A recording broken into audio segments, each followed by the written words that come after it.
Hello student, स्वागत है आप सबका जीनियस एकेडमिक क्लासेस में। मेरा नाम है संदीप सिंह और मैं आपको बायोलॉजी पढ़ाऊंगा।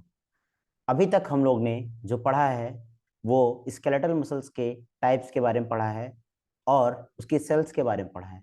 आज हम स्केलेटल मसल्स के फिलामेंट्स की स्टडी करेंगे, जो कि एक्टिन और मायोसिन के नाम से जाने जाते हैं। तो आज का हमारा टॉपिक है फिलामेंट्स। ठीक है।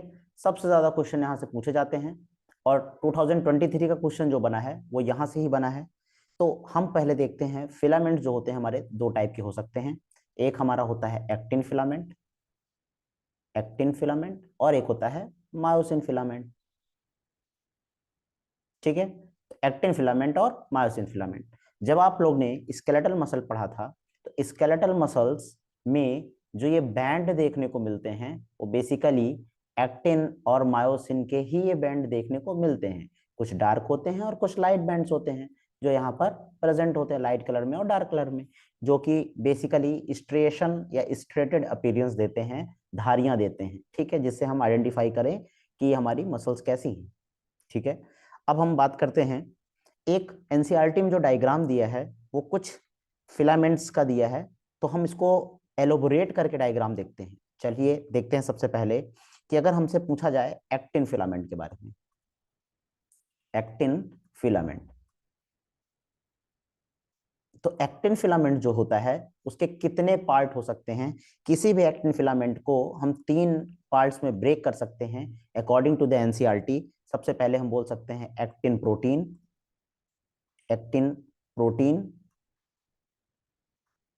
ठीक है। Actin protein, tropomyosin, second number पे हम इसको डिनोट करेंगे ट्रोपोमायोसिन। ट्रोपोमायोसिन और तीसरा नाम जो हम यहाँ पर लेंगे वो है हमारा ट्रोपोनिन का, ट्रोपोनिन।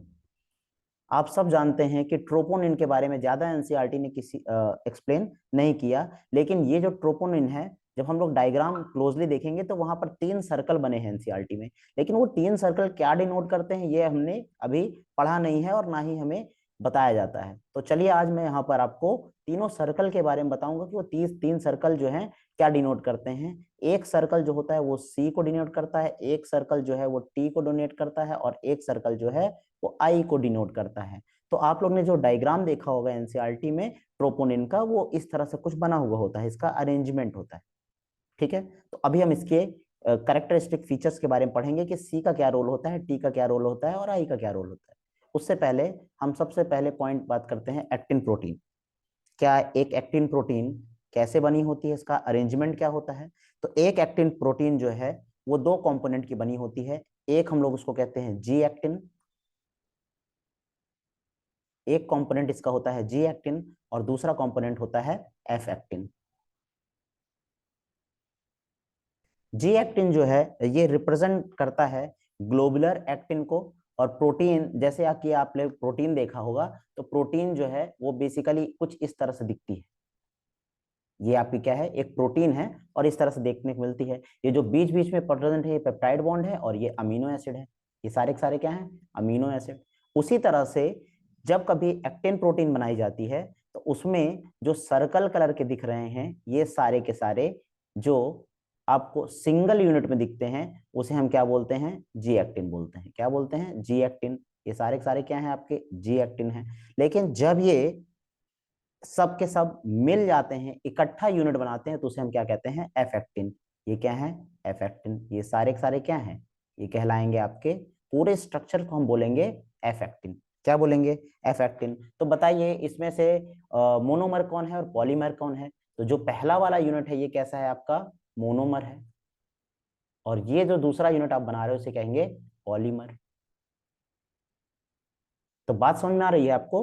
तो जो एक्टिन प्रोटीन है वो बेसिकली किस कैसे बना होता है, वो पॉलीमेरिक फॉर्म होता है किसका, जी एक्टिन का।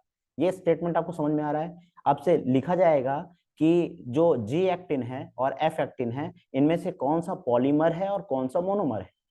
तो एफ एक्टिन को बनाने के लिए ढेर सारे जी एक्टिन लगते हैं और वो पूरा एक चेन बनाते हैं जिसको हम लोग बोलते हैं क्या, एक्टिन प्रोटीन। यानी दो कंपोनेंट से मिलकर बना हुआ होता है ठीक है, ये कुछ इस तरह से स्टेटमेंट हो गया। एफ एक्टिन और जी एक्टिन आपको क्लियर हुआ। अब हम बात करते हैं ट्रोपोमायोसिन की। ट्रोपोमायोसिन जो है एक थ्रेड लाइक स्ट्रक्चर होता है। कैसा होता है? जैसे कि एनसीईआरटी ने बनाया है, ये थ्रेड लाइक स्ट्रक्चर होता है इस तरह से। ये आपका क्या है? ट्रोपोमायोसिन। थ्रेड लाइक स्ट्रक्चर दिखता है आपका, एनसीईआरटी ने जो बनाया है। और तीसरा जो यूनिट बनता है उसे हम कहते हैं ट्रोपोनिन, जो कि basically C, T and I के फॉर्म में रिप्रेजेंट करता है। बात समझ में आ रही है? सी, टी, आई। अब अगले पॉइंट आता है कि जो एफ एक्टिन है वो बेसिकली यहाँ पर बन रहा है ढेर सारे जी एक्टिन से मिलके। जी रिप्रेजेंट करता है ग्लोबुलर, ठीक है। और पॉलीमर कौन है, मोनोमर है कौन है, मैंने बता दिया आपको। ये बेसिकली जो थ्रेड है ट्रोपोमायोसिन का, इसको अगर हम सेपरेट करके पढ़ें तो रेगुलर इंटरवल में, कैसा मैं बोल रहा हूँ, रेगुलर इंटरवल में। रेगुलर इंटरवल कैसे डिफाइन करेंगे? जैसे कि मान लीजिए ये है और ये बेसिकली ये क्या है? रेगुलर इंटरवल है। तो रेगुलर इंटरवल में हम ये देखते हैं कि जो ट्रोपोनिन प्रोटीन है वो कुछ इस तरह से डिस्ट्रीब्यूटेड होती है ट्रोपोमायोसिन के ऊपर। ये कुछ इस तरह से अपीयरेंस देखने को मिलता है। और ये जो हम तीन सर्कल बना रहे हैं वो ट्रोपोनिन की तीन सब यूनिट है, सी, टी और आई वाली। क्लियर कट हो गया आपको? इसको समझ में आया? तो एक कॉम्प्लेक्स प्रोटीन जो है ट्रोपोनिन की, उस पे वो बेसिकली क्या है? रेगुलर इंटरवल्स में डिस्ट्रीब्यूटेड होती है। किसके? ट्रोपोमायोसिन के। ये जो थ्रेड है इसको क्या कहेंगे? ट्रोपोमायोसिन। बात समझ में आ रही है? अगर हम रेस्टिंग स्टेट की बात करते हैं किसी मसल्स की, तो एक सब यूनिट जो होती है ट्रोपोनिन की, वो मास्क करती है बेसिकली एक्टिव साइट को for binding to the myosin. समझ रहे हैं ना? तो क्या होता है? कन्फर्मेशनल चेंज हो जाने के कारण ही मायोसिन अटैच होती है। चलिए हम ज्यादा बड़ी बात नहीं करते, हम सिंपल सी पहले बात करते हैं कि जो ट्रोपोनिन है वो तीन सब यूनिट की बनी हुई होती है। किसकी? तीन सब यूनिट की। ये तीन सब यूनिट से मिलके बनी हुई होती है। C, T and I. C, T, I का रोल क्या होता है? आप सबको पता है कि जो सी है, सी रिप्रेजेंट कर रहा है बेसिकली जो तीन यूनिट है उसमें सी जो है, हमें याद करने का तरीका यह है कि सी रिप्रेजेंट करेगा कैल्शियम बाइंडिंग की। किसको रिप्रेजेंट करेगा? Calcium binding. तो क्या होता है?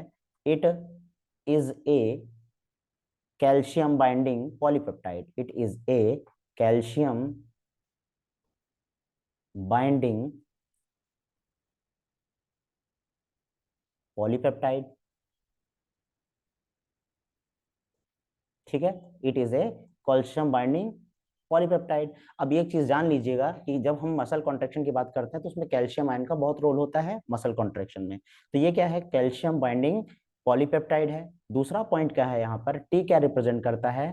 टी जो यूनिट है इसकी, ये बाइंड करता है, टी यूनिट जो है बाइंड करता है, बाइंड्स टू ट्रोपोमायोसिन। क्योंकि आप देख रहे हो कि जो ट्रोपोमायोसिन है उस पे ये रेगुलर इंटरवल में डिस्ट्रीब्यूटेड है। कौन? ट्रोपोनिन। ये सारे के सारे आपके क्या बने हैं? ये ट्रोपोनिन है। ये हैं आपके ट्रोपोनिन। तो ट्रोपोनिन जो है ट्रोपोमायोसिन के ऊपर रेगुलर इंटरवल में डिस्ट्रीब्यूटेड है।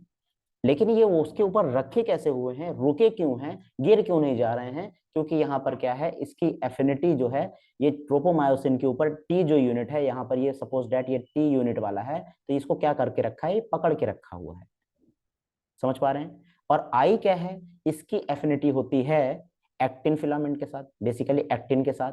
तो हैज स्ट्रॉन्ग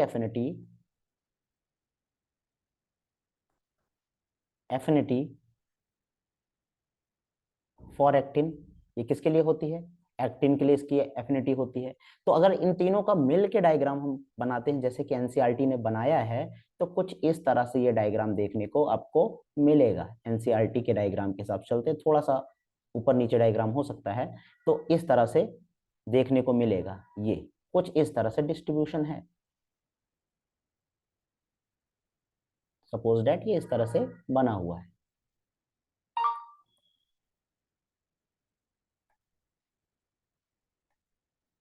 आप समझ पा रहे होंगे। और इसके ऊपर जो हम लोग बात करते हैं यहाँ पर, वो बेसिकली इस तरह से सी, टी और आई, इस तरह से यूनिट होता है। तो आप समझ रहे हैं कि सी किसके साथ? कैल्शियम। ये सपोज दैट सी है तो ये कैल्शियम को बाइंड करने के लिए ऊपर ही दिखेगा। टी और आई जो है, टी जो है एक आपका ट्रोपोमायोसिन से जुड़ेगा और दूसरा आपका एक्टिन से जुड़ेगा। तो इस तरह से एक्टिन फिलामेंट की बाइंडिंग देखने को मिलती है। अब बात आती है कि क्या रोल होता है जो है आपका सी का, कैल्शियम बाइंडिंग पॉलीपेप्टाइड का काम क्या होता है, आखिर वो सबसे ऊपर ही क्यों रिप्रेजेंट होता है। तो चलिए हम इसको क्लियर करके देखते हैं कि इसका सी का काम क्या होता है। तो रोल ऑफ टीपीसी, टीपीसी क्या रिप्रेजेंट कर रहा है, टीपीसी का मतलब होता है यहाँ पर ट्रोपोनिन सी। क्या कहेंगे इसको, ट्रोपोनिन सी के नाम से इसको जानेंगे। ठीक है, अब इसका काम क्या होता है। जब हम बात करते हैं मसल कॉन्ट्रैक्शन की, तो हम ये बोल सकते हैं फॉर मसल कॉन्ट्रैक्शन, किसकी बात करेंगे, मसल कॉन्ट्रैक्शन की। फॉर मसल कॉन्ट्रैक्शन होता क्या है, TPC TPC binds to binds TPC binds with calcium ion with calcium ion with calcium ion and cause conformational change and cause conformational change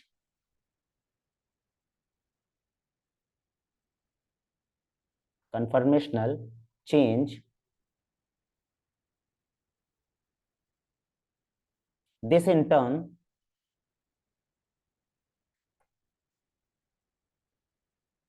this in turn makes the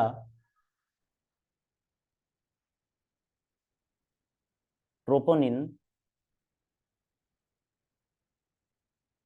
sorry, this in turn makes the tropomyosin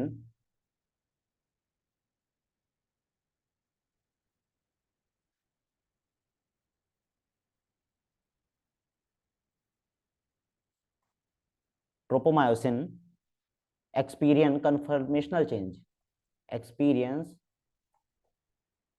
conformational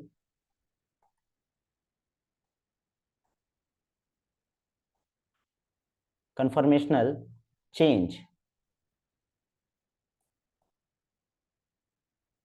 and that uncover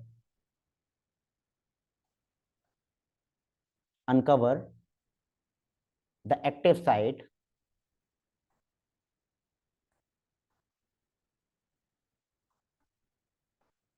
of actin molecule। ठीक है, तो ये क्या statement बता रहा है, अभी जो मैं स्टेटमेंट लिख रहा था, टीपीसी क्या होता है, सपोज दैट कि आपका ये थ्रेड है। ठीक है, ये आपका एक थ्रेड है, मैं मानता हूं कि सपोज दैट आपका ये थ्रेड है। तो ये जो थ्रेड है इसमें क्या होता है, इस तरह से ट्विस्टेड फॉर्म में होता है। ठीक है, अब समझिए, जो एक्टिन फिलामेंट है, क्या है, एक्टिन फिलामेंट, जिसमें हम लोग ने 2 यूनिट पढ़ा था, एफ एक्टिन और जी एक्टिन। सपोज दैट ये आपका इस तरह से थ्रेड जैसा स्ट्रक्चर बना हुआ है ट्रोपोमायोसिन का, और ये आपका इस तरह से देखने को मिल रहा है। अभी मान लीजिए ये आपका क्या है, एफ एक्टिन है। ठीक है, एफ एक्टिन है। सपोज दैट ये जो मास्किंग है, ऐसा समझ लीजिए कि ये जो मास्किंग है, बेसिकली ये एक्टिव साइट है। ये क्या है, एक्टिव साइट है, जहां से मायोसिन को बाइंड करना है। अभी ये एक्टिव साइट जो है वो ओपन नहीं है। क्यों नहीं है, क्योंकि ये जो आप देख रहे हो सर्कल, ये अंदर साइड इसकी है, बेसिकली अंदर साइड ये मास्किंग है। लेकिन जैसे ही यहाँ पर तीनों सब यूनिट जो है ट्रोपोनिन की बाइंड होती है, और यहाँ पर सी वाली जो यूनिट है कैल्शियम आयन के साथ जैसे ही बाइंड करेगा, तो इसकी एक्टिव साइड जो है यहाँ पर ये ओपन हो जाएगी, किसके लिए, मायोसिन के लिए। क्योंकि इससे पहले क्या था, ये अंदर की साइड ट्विस्टेड थी। ऐसा समझ लीजिए एक बॉल है, और ये बॉल जो है वो आपको देखने को मिल रहा है कि अंदर तरफ मुड़ी हुई है। ठीक है, ऐसा समझ लीजिए अंदर साइड है। लेकिन जैसे ही कैल्शियम आयन इसके हेड पे बाइंड करेगा, ये बॉल सामने आ गई, अब मायोसिन इसके साथ बाइंड कर जाएगा। यानी एक्टिन और मायोसिन की बाइंड करने के लिए जो टीपीसी है वो इंपॉर्टेंट रोल प्ले करती है, क्योंकि टीपीसी वो बेसिकली आपका यूनिट है जिसपे कैल्शियम आयन आके बाइंड करता है और कन्फर्मेशनल चेंज करता है। समझ में आ रही है? यानी बिना इसके कन्फर्मेशनल चेंज नहीं होगा और ऐसे कंडीशन में मसल कॉन्ट्रैक्शन होने के चांसेस बहुत ही नेग्लिजिबल हैं, यानी हो ही नहीं सकता।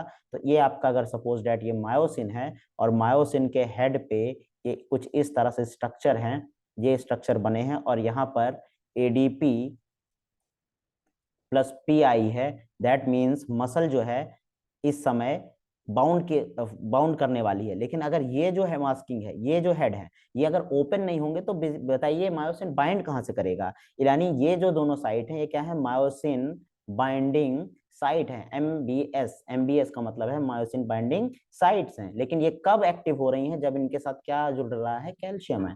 तो ये रोल होता है एक्टिन फिलामेंट का। तो आज हम लोग ने क्या पढ़ा? एक्टिन फिलामेंट के बारे में जाना, एक्टिन फिलामेंट कैसे बना हुआ होता है और कैसे काम करता है, इसकी सब यूनिट क्या क्या होती हैं, इनके बारे में हम लोग ने यहाँ पर जाना। जो कि नेट में बहुत बार क्वेश्चन पूछा जा सकता है कि मोनोमेरिक यूनिट होती है, पॉलीमेरिक यूनिट होती है, एक्टिन का काम क्या होता है, एक्टिन फिलामेंट बना कैसे होता है, एफ एक्टिन होता है, जी एक्टिन होता है, ट्रोपोमायोसिन होता है उसमें, और आपका ट्रोपोनिन होता है, जिसके बारे में हम लोग ने यहाँ पर थोड़ा सा डिटेल में पढ़ा है। तो नेक्स्ट वीडियो में हम लोग मायोसिन के बारे में जानेंगे, जिसमें मैं आपको बताऊंगा कि मायोसिन का अरेंजमेंट कैसा होता है और हम मसल कॉन्ट्रैक्शन का जो एनसीईआरटी में डायग्राम बना है उसको हम स्टडी करेंगे। तो तब तक जुड़े रहें हमारे साथ।